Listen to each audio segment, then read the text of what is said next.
ভাই আল্লাহ যদি আমাকে নিয়ে যায়, আমার বাচ্চাটার দিকে একটু খেয়াল রাখেন। আমাদের দেশের মানুষকে বিভিন্নভাবে প্রভাবিত করা খুব সহজ।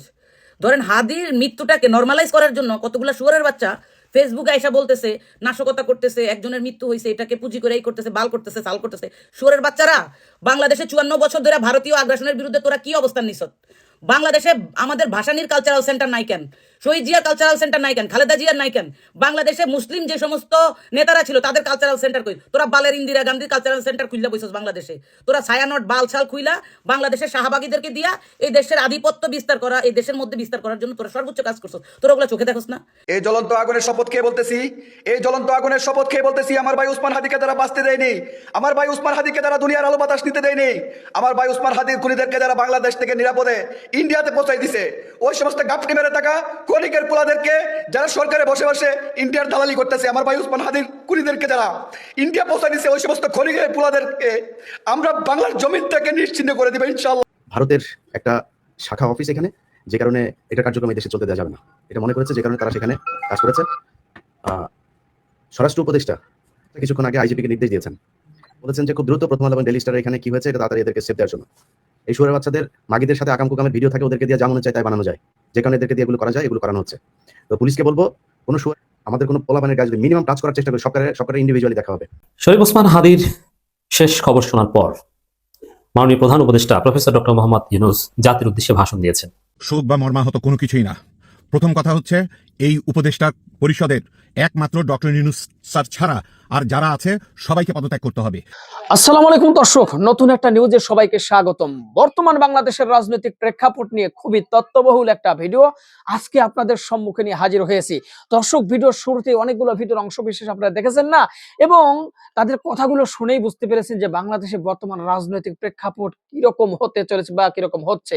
দর্শক, আজকে সেই সমস্ত ভিডিওই আপনাদের সাথে শেয়ার করব, যেগুলো ভিডিও দেখলে এবং যে কথাগুলো শুনলে আপনারা অবাক হতে বাধ্য হবেন। দর্শক শ্রোতা, তাই বলবো না টেনে পুরো ভিডিওটি দেখতে থাকুন। আর আমাদের চ্যানেলে যদি আপনারা নতুন হওয়ার প্রতিনিয়ত এই ধরনের গরম গরম খবর পেতে চ্যানেলটি সাবস্ক্রাইব করবেন, যারা করেছেন ধন্যবাদ। চলুন একটা লাইক দিয়ে সবগুলো ভিডিওর বিস্তারিত আলোচনা শুনে আসি।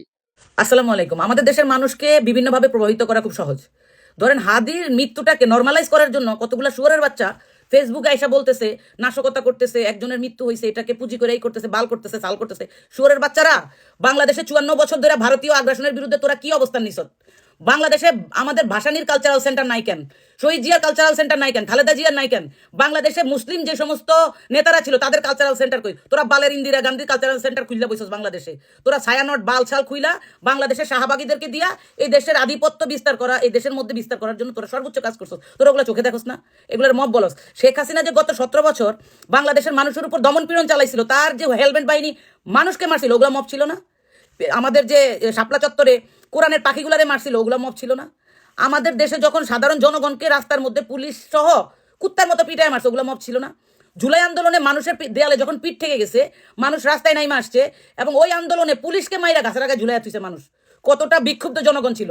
হাদির এই ঘটনাটাকে আপনারা নর্মালাইজ করার চেষ্টা করতেছেন কেন? আজকে হাদি মারছে, কালকে হাসনাতকে মারবে, আরেকদিন আরেকজনকে মারবে। আপনারা কি নতুন রাজনীতির বন্দোবস্ত চান না বাংলাদেশে? বা এই যে নতুন প্রজন্মের ছেলেগুলা বাংলাদেশের রাজনীতিকে সামনে নিয়ে যাক, এটা চান না?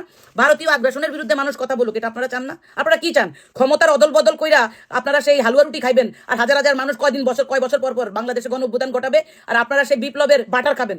এই বাংলাদেশের রাজনীতি। আজকে যারা প্রথম আলোর পক্ষে দাঁড়ায় গেছে, এদের প্রত্যেককে চিনি সোশ্যাল মিডিয়াতে। এক একটা শুয়োরের বাচ্চা মুখ দিয়া বলবে বাংলাদেশে ইসলাম চাই, বাংলাদেশে জাতীয়তাবাদ চাই। এই শুয়োরের বাচ্চাগুলাই রাতের অন্ধকারে গিয়া ওই ইসকনের মধ্যে গিয়া বৈশা বৈশা চা রুটি খায়, ইসকনকে প্যাট্রোনাইজ করে, প্রমোট করে। আজকে যারা বাংলাদেশে হাদির পাশে দাঁড়াইবো না, এই এক একটা হচ্ছে ভারতীয় দালাল। এই রাক্ষসদেরকে বাংলাদেশের মানুষের প্রতিহত করার সময় আসছে এখন। এগুলারে যারা মব বলবে, এগুলারে মাইরা এদেরকে জেলখানায় ঢুকাইতে হবে। এরা হচ্ছে আসল ক্রিমিনাল। বাংলাদেশে একটা নেতাকে গুলি করে মাইরা ফেললো, এখন পর্যন্ত 1 সপ্তাহ হয়ে গেছে, একটা আসামি ধরতে পারে না। আসামির ভাই বোন 14 গোষ্ঠী দইরা এখানে আপনার যে মাসুদ রান্নার গল্প বানাইতেছে বাংলাদেশের আইন শৃঙ্খলা বাহিনী। আর মজার ব্যাপার হচ্ছে, বাংলাদেশের গোয়েন্দা সংস্থা এই যে বিভিন্ন লোকজন ফেসবুকে স্ট্যাটাস দিচ্ছে, এগুলাকে কি ভিত্তি করে বাংলাদেশের মানুষকে আপনার ইনফরমেশন নিতে হয় কেন? আমাদের এত এত আইন শৃঙ্খলা বাহিনী, এত এত গোয়েন্দা সংস্থা, এরা একটা আসামি ধরতে পারে না এখন পর্যন্ত। মব বলতে আসছে। এই প্রথম আলো জনাব তারেক রহমানের বিরুদ্ধে মিথ্যাচার করে নাই? করছে তো। তোরা আবার তার পক্ষে দাঁড়াস কিভাবে? জানোয়ারের বাচ্চারা। হাদির মৃত্যুটাকে নর্মালাইজ করা যাবে না। বিপ্লবের বাকি অংশ শেষ করতে হবে। ভারতীয় আগ্রাসন, এই ফেসিস্ট কালচারাল ফেসিস্টদেরকে বাংলাদেশ থেকে বিতাড়িত করতে হবে। একই সাথে ইলেকট্রনিক মিডিয়ার যে সংবাদ মাধ্যমের যে সমস্ত ফেসিস্ট আছে তাদের বিরুদ্ধে দাঁড়াইতে হবে।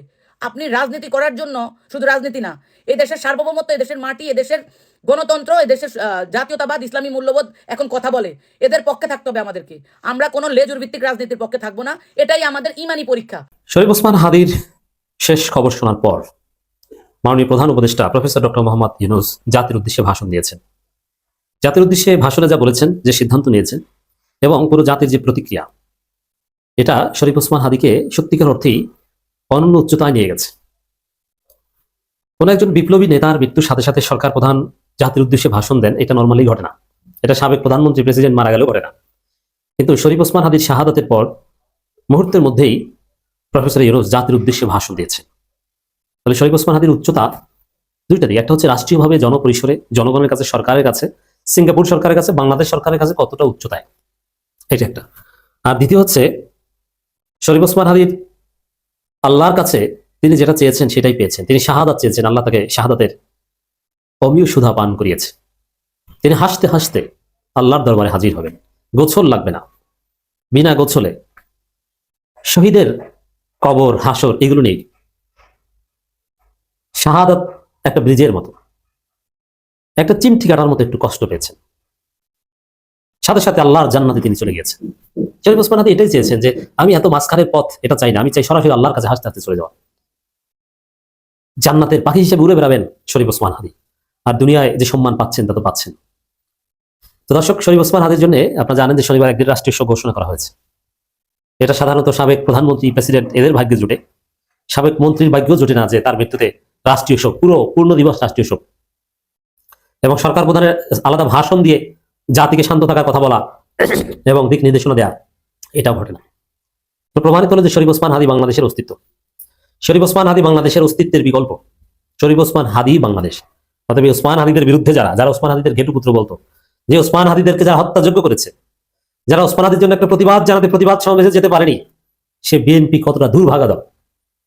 আমি একটা কথা বলেছি, আবারও বলছি, শরীফ ওসমান হাদির শাহাদাতের মধ্য দিয়ে বাংলাদেশে বিএনপি ক্ষমতা আসার রাস্তা বন্ধ হয়ে গেছে। তারেক রহমান দেশে এসে আলাদা কোনো হাইপ তৈরি করতে পারবে না, সেই ঘটনা ঘটে গেছে। তারেক রহমানের বাংলাদেশ প্রত্যাবর্তন কার্যত খেয়ে দিয়েছে শরীফ ওসমান হাদির শাহাদাত। বাংলাদেশে ক্ষমতায় আসবে শরীফ ওসমান হাদির অনুসারীরা।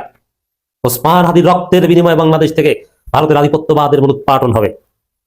চারদিকে যে আলামত দেখেন, বাংলাদেশের মানুষ দল, মত, ধর্ম, বর্ণ নির্বিশেষে ওসমান হাদির শাহাদাতের পর যেভাবে শোক জানিয়েছে, যেভাবে ইন্না লিল্লাহ বলেছে, যেভাবে দোয়া করেছে, বাংলাদেশের কোন ব্যক্তি মারা যাওয়ার পর এতটা হাইপ তৈরি হয়েছে দেখাতে পারবেন না। আল্লামা দেওয়ার হোসেন সাইদি বা জামাত নেতাদের হত্যা করার পর এরকম হাইপ তৈরি হয়নি, কারণ তখন মত প্রকাশের স্বাধীনতা ছিল না। কিছু লোক বলতেন, মানুষের মনের মধ্যে ক্ষোভ এগুলো ছিল, কিন্তু শরীফ ওসমান হাদি যেই সময় শহীদ হয়েছেন তখন পুরো রাষ্ট্র তার পক্ষে, এবং মত প্রকাশের স্বাধীনতা আছে, মানুষ মন খুলে তার জন্য দোয়া করতে পারছে, ক্ষোভ দেখাতে পারছে, যা ইচ্ছা তা করতে পারছে। এটা শরীফ ওসমান হাদির জন্য অনন্য পাওনা।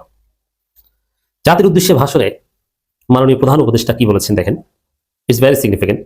জাতির উদ্দেশ্যে ভাষণ দিয়েছেন অন্তর্বর্তী সরকারের প্রধান উপদেষ্টা ডক্টর ইউনূস। বৃহস্পতিবার রাতে জাতির উদ্দেশ্যে ভাষণ দেন তিনি বলেন, সালাম দিয়েছেন, আমি আপনাদের সামনে হাজির হয়েছি অত্যন্ত হৃদয় বিতরক একটি সংবাদ নিয়ে। সিঙ্গাপুরে চিকিৎসাধীন জুলাই গণঅভ্যুত্থানের সম্মুখভাগের অকুতোবায় যোদ্ধা ও ইনকিলাব মঞ্চের মুখপাত্র শরীফ ওসমান হাদি আর আমাদের মাঝে নেই।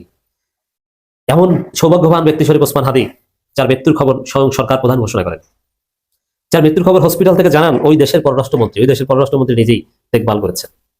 তা আল্লাহ দুনিয়া এবং আখিরাতে শরীফ ওসমান হাদিকে সম্মানিত করেছেন। তিনি সৎ লোক ছিলেন বলে আমি তো দেখেছি, আমার তো বন্ধু, একজন পিওর সৎ লোক ছিল, কোনো ধান্দাবাজি, অসৎ চরিত্র, কোনো উপাদান তার মধ্যে ছিল না।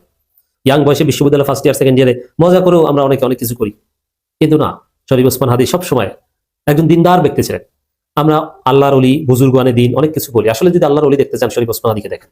আপনি যদি বুজুর্গানে দিন দেখতে চান শরীফ ওসমান হাদিকে দেখেন। আপনি যদি দরবেশ দেখতে চান ওসমান হাদিকে দেখেন। আমি তো দেখেছি সেই 2010 সাল থেকে নামাজ পড়তেন, সবসময় নামাজের প্রতি যত্নশীল ছিলেন। ইন্না লিল্লাহি ওয়া ইন্না ইলাইহি রাজিউন। কিছুক্ষণ আগে মাননীয় প্রধান উপদেষ্টা সিঙ্গাপুরের পররাষ্ট্রমন্ত্রী ভিভিয়ান বালাকৃষ্ণন আমাকে টেলিফোনে হৃদয় বিতরক সংবাদটি জানিয়েছেন, ফেসিবাদ ও আধিপত্যবাদ বিরোধী সংগ্রামের এই অমর সৈনিককে মহান আল্লাহ রাব্বুল আলামিন শহীদ হিসেবে কবুল করুন, এই দোয়া করি। আমরা সবাই মিলে এই দোয়া করি। মাননীয় প্রধান উপদেষ্টা ভাষণ ছিল আবেগ ঘন। প্রথম আলো এবং ডেইলি স্টার এই দুই অফিসে বিপ্লবীরা গিয়েছিল এবং তারা মনে করেছে যে এটা ভারতের একটা শাখা অফিস এখানে, যে কারণে এটার কার্যক্রম এই দেশে চলতে দেওয়া যাবে না। এটা মনে করেছে, যে কারণে তারা সেখানে কাজ করেছে। স্বরাষ্ট্র উপদেষ্টা এই শুয়োরের বাচ্চা কিছুক্ষণ আগে আইজিপিকে নির্দেশ দিয়েছেন। শুয়োরের বাচ্চা বলেছেন যে খুব দ্রুত প্রথম আলো এবং ডেইলি স্টারের এখানে কি হয়েছে এটা তাড়াতাড়ি এদেরকে সেভ দেওয়ার জন্য। এই শুয়োরের বাচ্চাদের মাগিদের সাথে আকাম কুকামের ভিডিও থাকে, ওদেরকে দিয়ে যা মনে চায় তাই বানানো যায়, যে কারণে এদেরকে দিয়ে এগুলো করা যায়, এগুলো করানো হচ্ছে। তো পুলিশকে বলবো, কোনো শুয়োরের বাচ্চা, কোনো পুলিশের কোনো শুয়োরের বাচ্চা যদি নাকি তোরা আমাদের কোনো পোলাপানের গায়ে যদি মিনিমাম টাচ করার চেষ্টা করি, সরকারের ইন্ডিভিজুয়ালি দেখা হবে। কোনো শুয়োরের বাচ্চারা কোনো জায়গায় কোনো জনের ডিসি, এডিসি, এসপি, এই পুলিশের ওসি, কোনো শুয়োরের বাচ্চারা শান্তিতে থাকতে দেবো না। তারপরের দিন থেকে ওটার পিছনে লাগা হবে, যা যখন যেখানে যেটা পাওয়া যাবে, যেটা বের করা যাবে সেটা করা হবে। তো খুব সাবধানে, এদের গায়ে, এরা এই দেশের বিপ্লবী, এদের কারণে তোরা এখানে এই ঢাকা শহরে ডিসি হয়েছিস, তোরা ছিলি খাগড়াছড়ি, বান্দরবান, সিরাজগঞ্জ, সিআইডি, এসবিতে নিয়ে বসায় রাখা হয়েছিল, এদের কারণে তোরা ঢাকাতে আসতে পারছিস। অতএব খুব সাবধানে করতে হবে। এই দেশের মানুষের যে ভুল হয়েছে 5 তারিখের পরে, ভাই আপনি আমাকে বলেন, প্রথম আলোর একজন সাংবাদিক, কালবেলার একজন সাংবাদিক, 71 টেলিভিশনের, সময় টেলিভিশনের একজন সাংবাদিক, একাধিক এই দেশের আলেম বক্তব্য দিয়েছে, তারা স্বীকারোক্তি দিয়েছে, তারা বিভিন্ন জায়গায় ইন্টারভিউতে বলেছে তাদের গুম করা হতো। সেই গুম করার এখানে প্রথম আলোর টিপু সুলতান নিজে উপস্থিত থাকতো, মহিউদ্দিন নিজে উপস্থিত থাকতো, মোদির সাথে কথা বলতো ইন্টারোগেট করা অফিসার, ডেইলি স্টারের লোকজন উপস্থিত থাকতো, সন্তোষ শর্মা নিজে উপস্থিত থাকতো। আপনি আমাকে বলেন এই পৃথিবীর কোন আইন দিয়ে সেই মানুষগুলো আবার এই দেশে সাংবাদিকতা করবে? গতকালকে একটা ইয়ের মধ্যে পাকিস্তানের পতাকা বসানো হয়েছে জগন্নাথ ইউনিভার্সিটির পাশে, জগন্নাথ ইউনিভার্সিটির ভেতরে, ক্যাম্পাসের ভেতরে, সেখানে ভারতীয় কিছু দালাল পাকিস্তানের পতাকা, ভাই পাকিস্তানের পতাকার মধ্যে আপনি হাগেন, আমার কোনো সমস্যা নাই। আপনি ভারতের ব্যাপারে এই মুহূর্তে পাকিস্তানের সাথে আমার সমস্যা কি? কোনো সমস্যা আছে থাকলে আপনি ভাই উদ্ধার করেন, আমার কোনো সমস্যা নেই। কিন্তু আমার এই মুহূর্তে আমার একটা ছেলেরে মেরে ফেললো এই ভারত, আপনি আমার পাকিস্তানের উপরে পাড়া দিয়ে এই করেন, এগুলো ভারত করায়। সেই নতুন করে এক বার করার চেষ্টা করে পাকিস্তানের বিরুদ্ধে। আরে ভাই পাকিস্তানের বিরোধিতা, পাকিস্তানকে আমার ভালো লাগে, পাকিস্তানের সাথে আমরা এক হইতে গেছি না, পাকিস্তান আমার সাথে এক হইতে আসছে। আপনি ভারত আমার প্রতিদিন, গতকালকেও মানুষ মেরেছে ভারত, সীমান্তে মারে নাই, গতকালকেও মেরেছে। এই গত 15 বছরে কত মানুষকে গুম করেছে ভাই, প্রকাশ্যে। শিলং সালাউদ্দিনকে নিয়ে গিয়েছে, শিলং সালাউদ্দিন ওইখানে গিয়ে মাগিবাজি করেছে, কি করেছে না করেছে তাদের কোনো রাগ নাই, কোনো সমস্যা নাই, তাকে তো নিয়ে গিয়েছে ভারত। সুখরঞ্জন বালিকে বাংলাদেশের সর্বোচ্চ আদালতের সামনে থেকে তুলে নিয়ে যাওয়া হয়। সেই দেশ তো এটা, একটা নদীর পানির হিস্সার কথা বলে ফেসবুকে একটা পোস্ট করার কারণে আবরারকে হত্যা করা হয়েছে, সেই বাংলাদেশ। আপনি সেই ইন্ডিয়ার বিরুদ্ধে একটা পোস্ট নাই আপনাদের। ভাই আপনি আমারে পাকিস্তানি বলেন, আমারে ভারতীয় বলেন, যা মনে চায় যে এটা বলে গালি দেন। আমি যদি দেখি যে আপনি পাকিস্তানকে বলে পাকিস্তানের বিরুদ্ধে বলছেন, অ্যাজ ওয়েল আপনি এই ইন্ডিয়ার বিরুদ্ধে বলছেন, আমি বুঝবো যে না ভাই এই লোকটা দেশপ্রেমিক। আমি পৃথিবীর, আমি আমেরিকায় আছি, তো আমার আমেরিকাও আমার বাংলাদেশের বিরুদ্ধে অবস্থান নেই, এটা আমি কখনোই চাবো না। সো আপনি শুধুমাত্র পাকিস্তানের বিরুদ্ধে বলে বলে মানুষকে একটা ইতে নিয়ে আপনি ইন্ডিয়াকে আমার দেশ দখল করাবেন। আরে ভাই ইন্ডিয়ার এই চ্যাপ্টার ক্লোজ হয়েছে 1971 সালের 16 ডিসেম্বর। যে যত সুন্দর করে, চান্দা আব্বাস এখন নাকি মুক্তিযোদ্ধা, চান্দা আব্বাস কালকে বলে এখন আওয়ামী লীগ হইল গিয়ে ভালো ছিল, আওয়ামী লীগ নাই কোনো সমস্যা ছিল না। তো হ্যাঁ ভাই, হ্যাঁ জি জি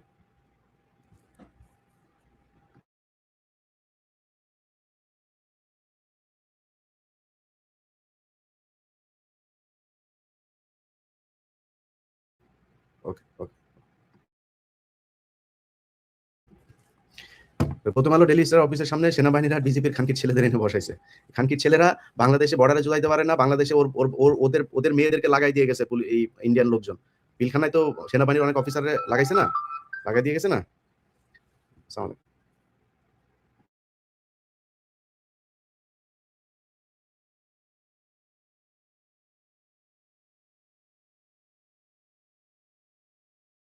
লাইভটা শেষ করে বলছি, হ্যাঁ।